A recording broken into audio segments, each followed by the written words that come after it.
This is the kitchen garden in the Benthall house in Shropshire near Broseley, near Bridgnorth.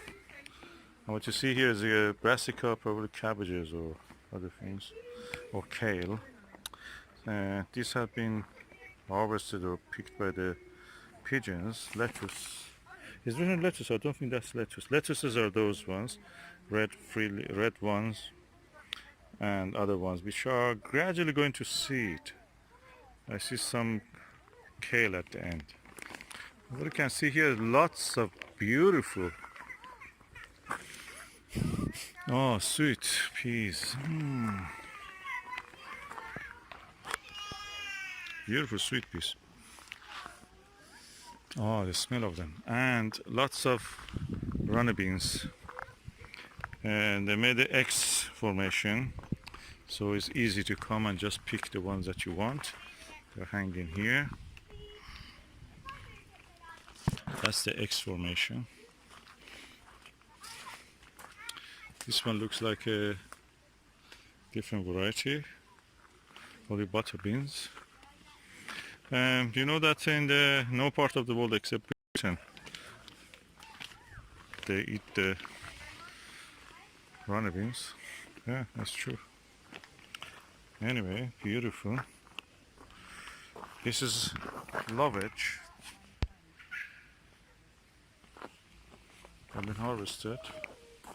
Some they're perennial, so they kept them. Lots of flowers. Monk shoot.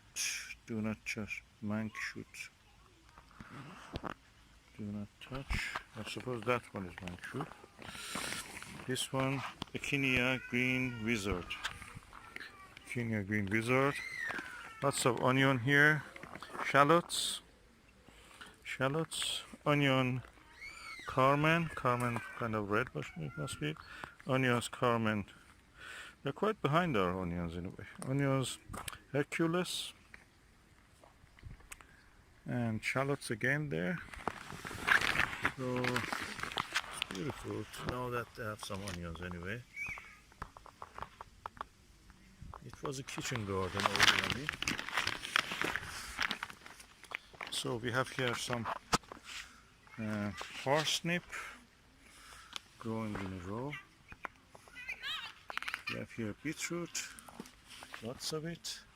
We have gladioli on the back, different varieties of it. And we have flowers, penny for example, and some sweet peas there again. This grows wild in our allotment. I didn't plant it, but here it grows also. Lots of strawberries, which have been suffering from drought, of course. The variety's name is Ensaria or Ensania. They're dried up. Lots of dahlias, beautiful flowers of dahlia.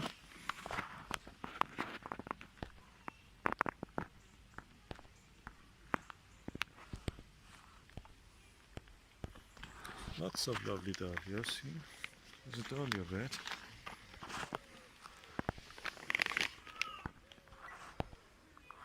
This bee is enjoying his meal, completely ignoring me.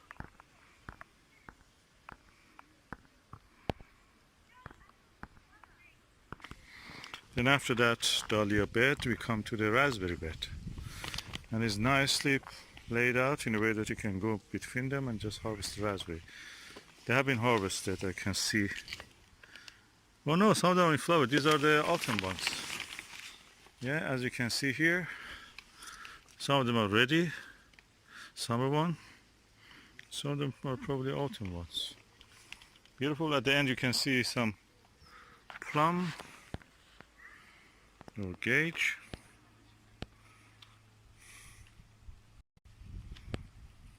Let me see what's that plum.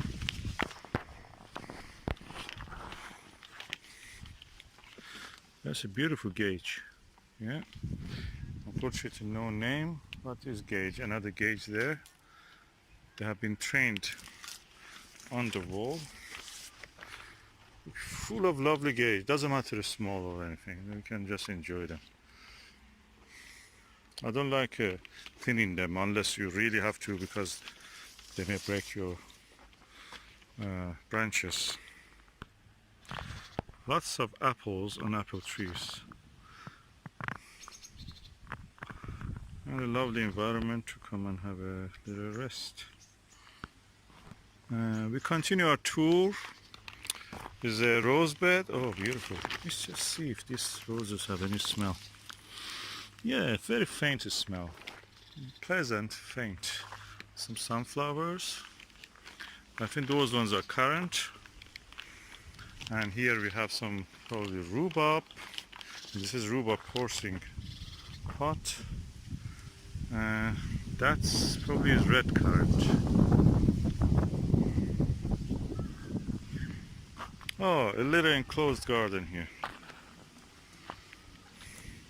Full of flowers. They already have flowered, they're finished. And a rose, which also has probably flowered a lot. And then we come to a cold frame, where they keep all the plants that they need to be gone later. That is gardeners only area. So what you saw here? Lots of fruits. What are these? Oh, interesting. Is it a... Oh, crab apple. Beautiful crab apple.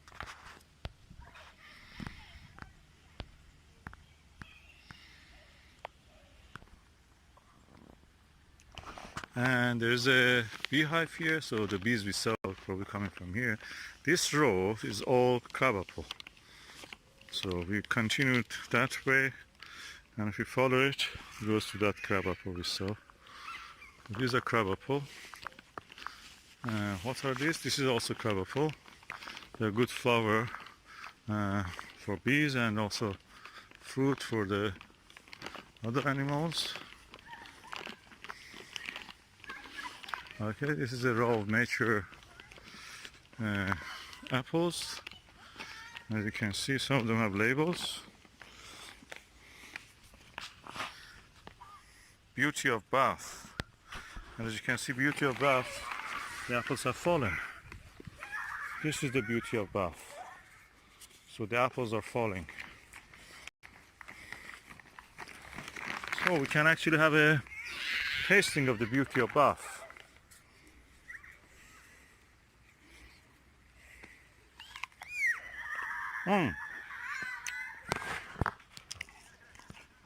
Like the beauty of Bath, this apple is also soft.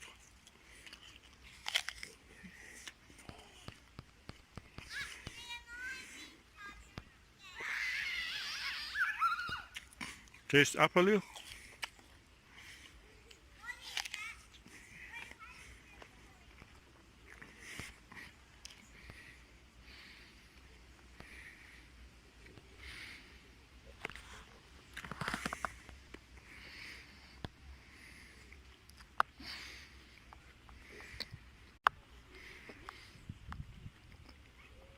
These are the patterns.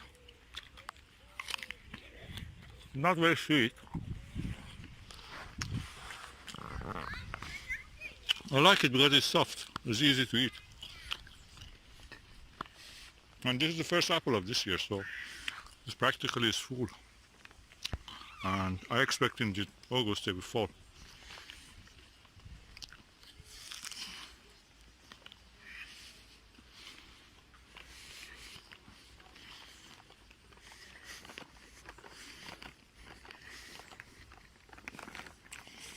That's the Egremont russet, and that's the way the apple look.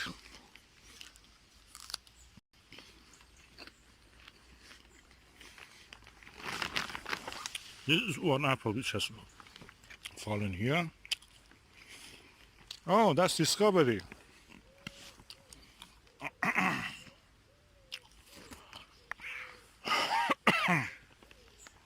And a dwarfin rootstock. A little bigger than our discovery at the moment.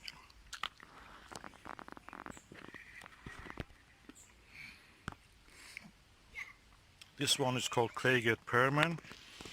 At the moment it is small, there's no fruit. Oh no, one fruit. It's going horizontal and it gives some fruit. This is on the old root, last year's root. You see lichen on it.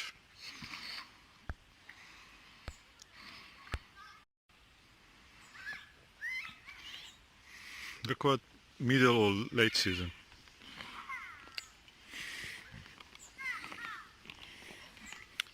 Downton Pippin, Shropshire variety. It's quite a small apple at the moment. They may grow later big.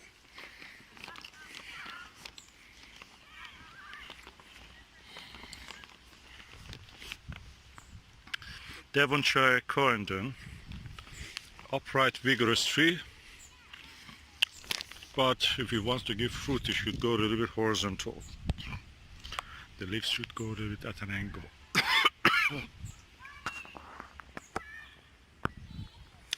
This is the apple variety Miller's Seedling.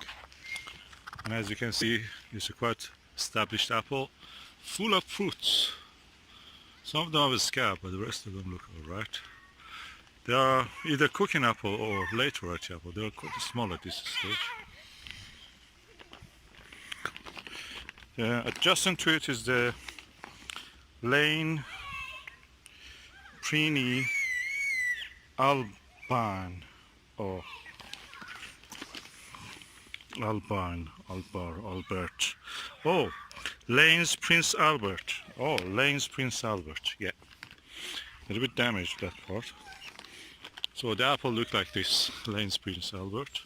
Quite conical in a way sometimes, some specimens.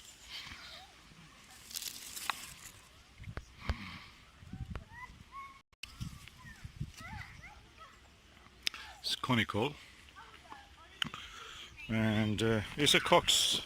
As you see, the Cox apple doesn't give much in a way. This tree is quite old, and as you see, it's not very vigorous. Doesn't look very strong in a way. The branches are open, which is good. The fruit is ripe. No, it's not ripe. It looks gradually getting red, but it's quite old. Cox is a very difficult apple to grow, of course. It's prone to disease. Again, another Cox. These are well-established apples. And that is Laxton Superb.